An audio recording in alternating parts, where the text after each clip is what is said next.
ஈடுபடுவார்கள்.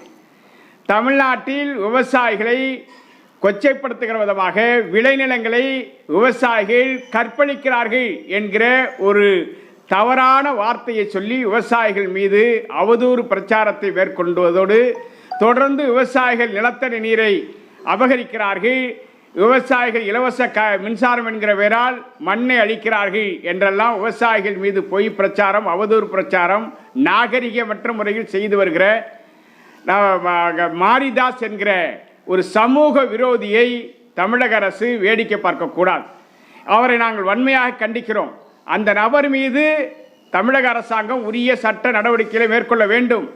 அந்த நபர் சிவகங்கை மாவட்டம் திருபுவனம் கிராமத்தில் மலைச்சாமி என்கிற ஒரு சலூன் கடை வைத்திருந்த மறைந்த மலைச்சாமியின் மகன் என்பது தெரிய வருகிறது.